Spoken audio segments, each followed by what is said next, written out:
For those of you who have watched the new program on the Blaze called Overtime, that's right, it's my overtime, you'll recall that at one point we covered some of what I'm about to talk about. So if you haven't watched that yet, I want to suggest that you do what's good for you and go subscribe and watch it. So let's jump in here.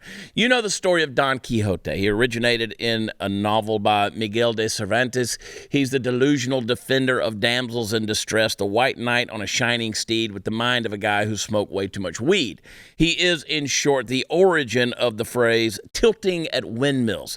Dude would literally charge windmills on his horse with a jousting lance because in his mind they were giants and he was a hero.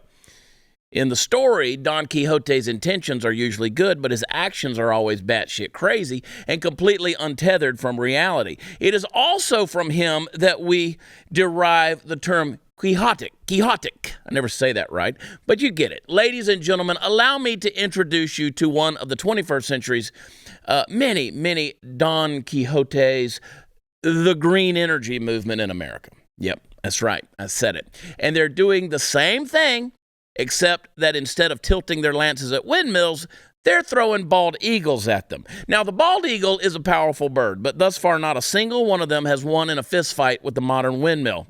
We're going to talk about this.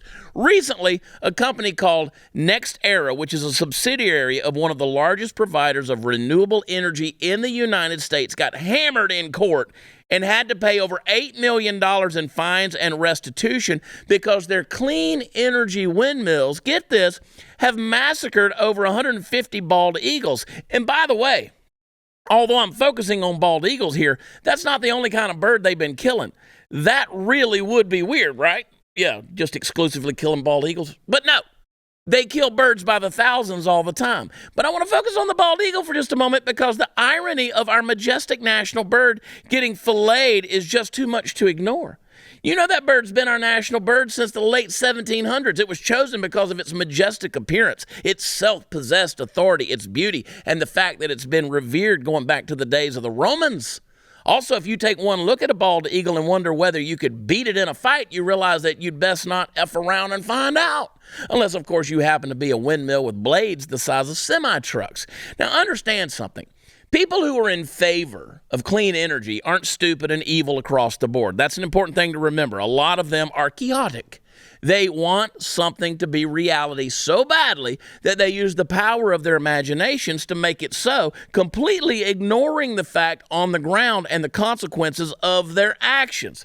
And once in a blue moon, it comes back to haunt them, as is the case with the NextEra deal. So some fine day, those windmills may indeed be giant in the field of They may be giants in the field of clean energy. We don't know. But for now, they're really inefficient, bad on the environment, and a drain on taxpayer money in the form of energy subsidies. But who's counting, right?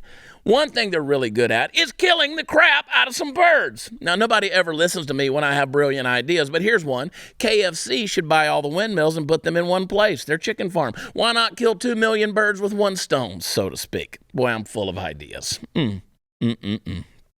Boys, people laugh at, they laughed at Trump when he talked about, these are quite honestly, it's a bird cemetery.